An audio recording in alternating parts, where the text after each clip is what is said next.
Ladies and gentlemen, the end times are upon us.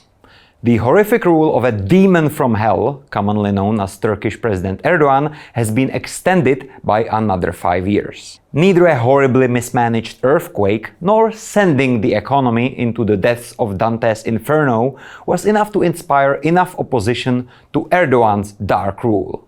Bereft of any hope, many young Turks are now choosing between exile and apathy as the means to cope with the painful reality that has fallen on their shoulders.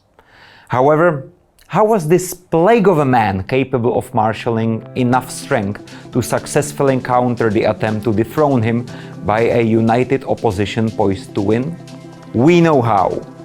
Here in Eastern Europe, some have been experimenting with installing autocracy for years, to mixed results. This monster was just able to do it better than anyone else. In order to derive at least some value from this objective tragedy that Erdogan's prolonged reign is, I have analyzed his method. I am Dabrowski, and these are 5 steps for how to install an autocrat in a democratic system. 1. Rein in the courts. In a normal democratic society, the courts work as an independent counterweight to the executive and legislative branches, which is a headache to anyone who's trying to get things done. Luckily, there are ways to checkmate the checks and balances. For one, you can ram through legislation that sets up a separate administrative court system that's directly appointed and supervised by your minister and takes away a large part of the power of an independent judiciary.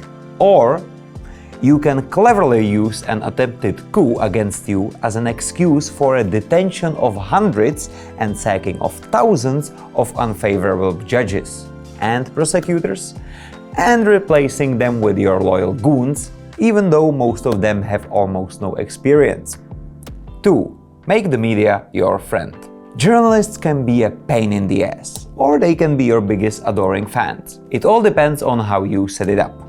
Very smart start in this regard is an all-out harassment and jailing of independent journalists on a massive scale, increased control over the state media, the purchase of the biggest privately owned media group by a pro-government billionaire, and a system of subsidies for media outlets that support you and give you control over 85% of the national media. Such control over the public discourse can come in handy when an election comes around, and you need to frame your opponent as Satan himself. However, it's important to remember, we live in the internet age, and so online media are part of the deal. Although quite difficult to control, you should still lean into it every now and then.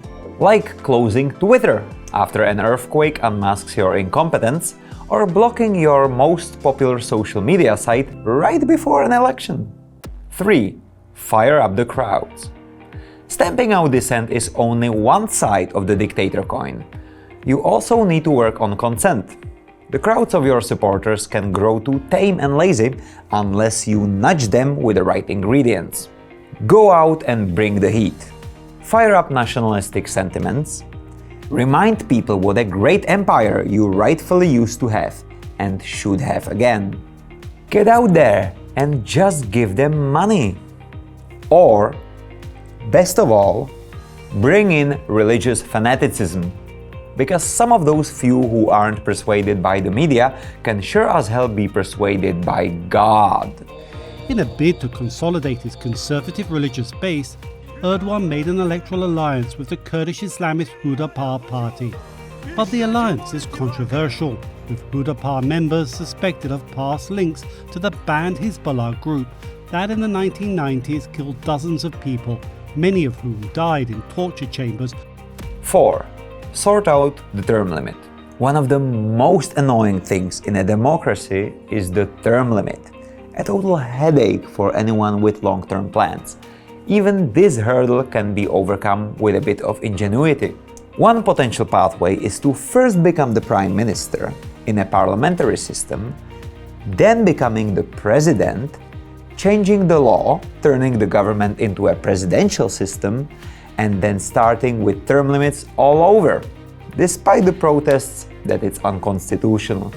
This should grant you about 25 years in power, which should be enough time to sort it out for forever and ever. 5. Tame the opposition. Opposition in democratic system tends to get uppity every now and then. However, there are ways to work with them and make them see your point of view.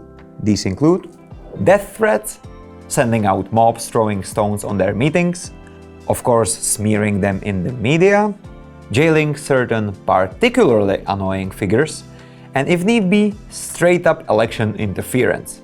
Just do it the smart way. And that's it, folks. 5 easy steps to install autocracy on a democratic system that you can use to dismantle the institution guaranteeing freedom in your own country.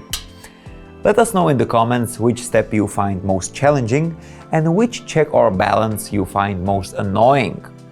And be sure to subscribe to receive more tips on how to tear down the bummer commonly known as the rule of law.